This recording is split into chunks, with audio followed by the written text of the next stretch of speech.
Good evening. Welcome to our daily class from Rebbe Nachman on Patreon and YouTube, Facebook, wherever we can spread the good word, as they used to say. We're holding in the end of Torah 67, almost the last paragraph, and it's really the capper of weeks of work in this Torah, which I would love to recap for you, but I'm afraid I wouldn't do it service. But the words themselves that we finish with, I think, are going to sew everything together and to make a beautiful tapestry of what the Rebbe Nachman is trying to teach us. And he tells us, "V'chi tzarich litpalel lagish diburei hatefila b'chol atzmotav." A person needs to pray, to feel the words of prayer in his bones. Now, you could restate that statement. A person needs to pray so that he feels the prayer in his bones. But he's going a little bit further.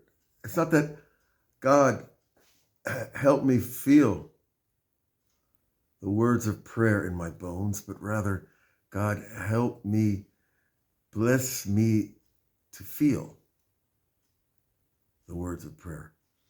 In other words, there's a level where you pray and you feel it, and there's a level where you want to reach that level. And we always begin with not having the thing we're praying for. You know, even if you're the humblest person, you want to be humbler, you don't approach God. You know, God, I'm 90% humble. Please, just 10% more humility.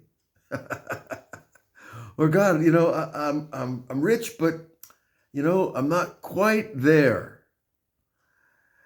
We don't approach the Creator with what we have. We approach Him with our emptiness. Well, the whole creation was built from emptiness.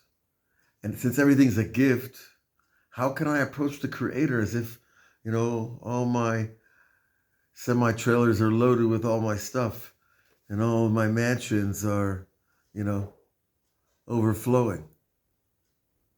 And all my books that I've written are just everywhere in the world. You can't approach God. You know, Rebbe Nachman says, don't ask for purity. Purity is endless because God himself is the most pure. He says, pray for desire for purity. That there should be a continuing renewal of the desire itself. And here we're praying that we should merit to feel the words of prayer. Merit to feel the words in our bones. Now, what does that look like? We're going to come back to that question. Let's go forward and see how the Rebbe helps us. And this is King David himself said, Kol atzmotai tomarna. Oh, my bones will speak to you. In other words, there's this level where your mouth prays. There's a level where you feel in your heart the words are coming and you better do something about it or they're going to, you know, overflow. And there's a level where even your bones pray. That the level of speech can go in to our organs and into our very skeleton. Where, as if to say, your skeleton has a voice. And it cries out to God, along with your mouth, along with your heart. You know, there's a verse that says that the klayot yoatzot, our kidneys are our advisors. The kidneys are the seat of advice. Now that is important to know in the context of the whole structure of the human body, that all the organs have spiritual qualities attached to them. And when your organs are clean and pure and running well, then you're channeling the power of that organ into your soul. And then there's a time when our kidneys aren't so clean, or our heart, or our liver, or our lungs, and we don't channel the proper volume, the proper magnitude of power that those organs can contain because they're not well. Kol otzmotai tomarna, all my bones will pray to you. We want to feel that in our bones. Feel your bones. Have you felt your bones lately? Is that something that we could just kind of, tap, am I feeling my bones? Yeah, sure. I don't think that's quite what it means. I think it's more like an inside-outside experience, that there's an aching for God at every level of your being. Your heart, your mind, your hands. Sometimes you just want to reach up to God and hold him. And how do you hold the infinite? And sometimes you want to run to him. And your legs just want to leap. And sometimes the bones themselves are just aching for Hashem. And that's a level we have to pray for. It doesn't just come because we're good guys and gals, and keep the mitzvot the best we can. Those are all obviously important things. But it's not really what he's saying here, that there's a level we need to know that we don't have in order to pray for it.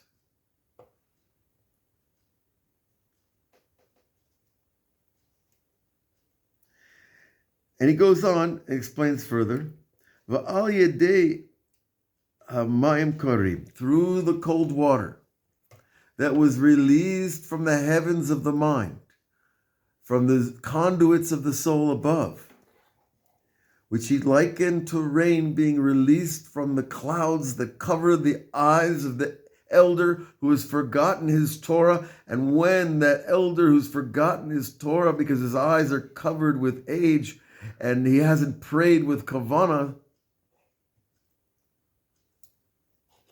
when he's shown a little honor, that elder, when you open the door for him, when you give him a chair, make him a tea, that will cause that cold water from the thunder in his heart to rise into his mind and bring down new, sustaining life power to the elder.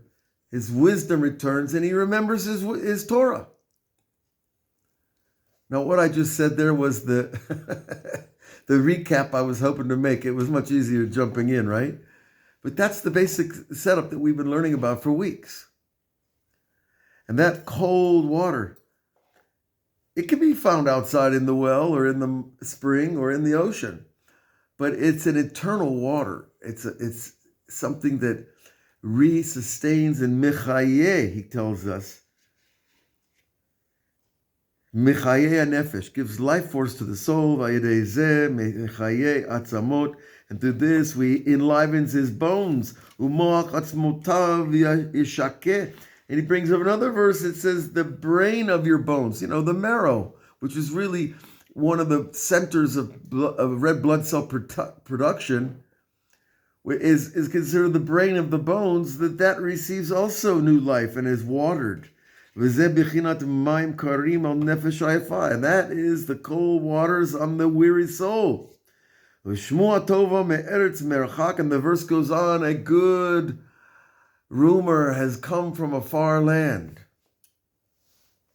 Shmua Tova, and this idea of the good rumor from a far land, Zebechinat Kol Hara'amim. That's the idea of hearing the thunder from afar, deep in the soul. The thunder that comes when a person gives honor to another. And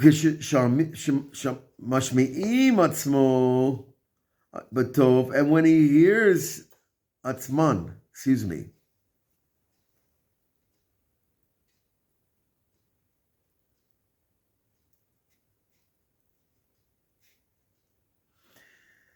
when he makes heard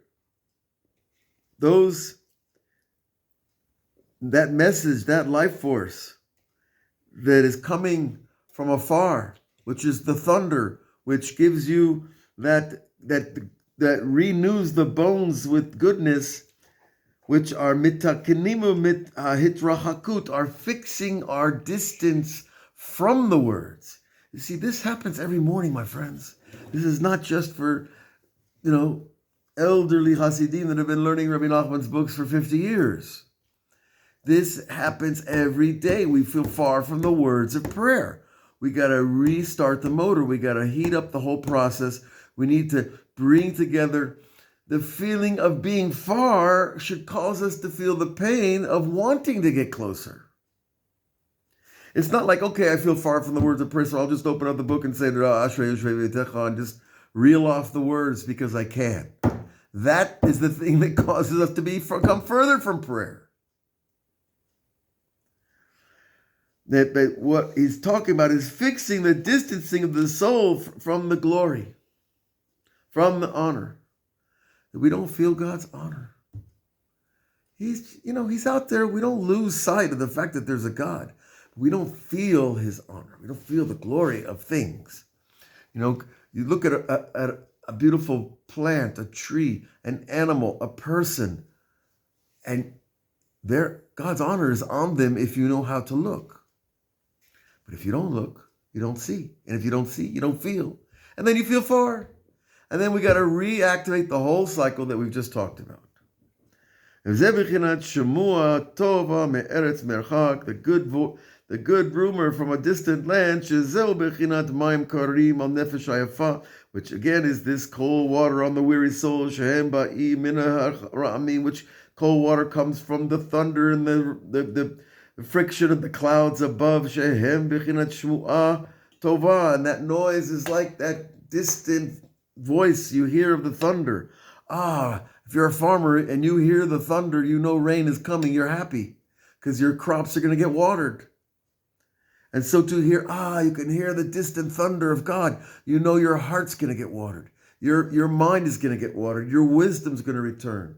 And your closeness to the glory will also return. And this is another play. It's amazing how the rabbis, the sages, the prophets, all these great people knew how to put so much into 4 words. A good rumor also, tadshe deshet. It literally fertilizes the field, the grasses, the herbs. And here, tadshen is that idea for fertilizing or watering, giving life force to the bones as well. Etzem, shayedei, bechinat shmuat tova. Through this good rumor, we come to the thunder. Shemisham bechinat mayim karim. Again, he repeats the whole cycle again because you got to get it down, right? Shehem mechayim varim nefesh, because they give life and health to the soul. Nitchadshim, nitdashnin, atzmok, and this causes the fixing and the revivification of the bones. And this is moach atzmotai yeshuka, the mental power, the brain, the marrow of my bones will be watered. Tadshe atzem, the watering, the fertilizing of the bones. Ki tikun hanefeshu tikun atzamot, because the fixing of the soul level called nefesh, which is the autopilot in us. It's not the ruach, which is the feeling. It's not the neshama, which is the thinking. It's the automatic processes that run this body. That's called nefesh, and that's fixed through this idea of the bones. And this is, it says further, va'azai keshemeti mechayin hanefesh ad kan lo nechtav karui. Look at how only in Rebbe Nachman's books do they tell you how it really went with the handwritten manuscript. It says, the bones, the fixing of the bones, and then all of a sudden we get this is the end of the words. We fixed the nefesh, but we can't read the rest of what was written. That's what he says. Lo nechtav karu. It's not written in a good way. And now we go back to the beginning of the Torah. The day of bringing the first fruits to the Kohanim, to the Beit HaMikdash, which is the idea of giving birth to a new soul. Bli kishui leled, that there should be a birth of a new soul inside us from this whole process, just like a woman gives birth to a new baby with ease and lack of difficulty. Bechinat tzara mavkira, right? The difficulty, the suffering of childbirth, of especially the firstborn. Shehu bechinat kushui leled, which is the difficulty of giving birth, which is the idea of the firstborn of the fruits. Also, or the firstborn child, which is the growing of the soul. When a child is born, you have to raise it. So too the fruits of the land, etc. Bahamir al hakavod, and this is especially Bahamir al hakavod, that we're exchanging the honor. When you have a baby, actually the baby gets a lot of honor if you pay attention. Everybody pays attention to the baby. That honor for the baby is, well, it's cute, it's beautiful, it's new, it's fresh. It's the smell of Gan Eden. It's pure. It hasn't been sullied by this world, but it's also a miracle. And so everybody's attention is turned to the new baby when he's brought into the room. And that new attention is also part of this idea of the honor. Shehu, but there's this Tzara Gidul, but there's the difficulty of raising a child. Mikra Kodesh is called holy. That's holy work, that difficulty of raising a child. Is Bechinat Kavod, Shehu Bechinat Kodesh, and this glory, which is the idea of holiness, which is the idea of Nikdash Bechvodi, you will be sanctified in my honor. It's not enough to say I'm a holy person. That's not good. We don't say things like that in Judaism. We say God has graced us. God has glorified himself through us with his holiness. Because we don't own this thing. And when he calls out the festivals, and this is the idea of righteousness will be called to his legs, like the legs of Moses. The people gathered around Moses for the leadership, for the guidance, for the hope, and for the glory. And this idea of gathering for the festivals is connected to the bringing of the first fruits, which are this idea of bringing the new intellect to the mind, especially to the elder who's forgotten his Torah. Baruch Adonai Leolam. Amen. Amen. We have finished Torah 67. Tomorrow we'll go forward with Torah 68, which begins Kol hanefashot te'evinu mita'avim lemamon. This will get them good. This is, the Rebbe goes all to the heart of the matter. All souls love money and lust for money. All souls. You could say, well, I know plenty of people that don't lust for money. Well, if they don't, it's because they've worked on themselves and they've been lucky and they've been elevated through their service. But that's where we begin tomorrow, this idea of the fixing of the lust of money, which I think probably is one of the most important things that could happen in our generation. So we look forward to see you all there tomorrow, God willing, and should have a great day, a great night, a great afternoon, wherever you are in this great wide world. God bless you all.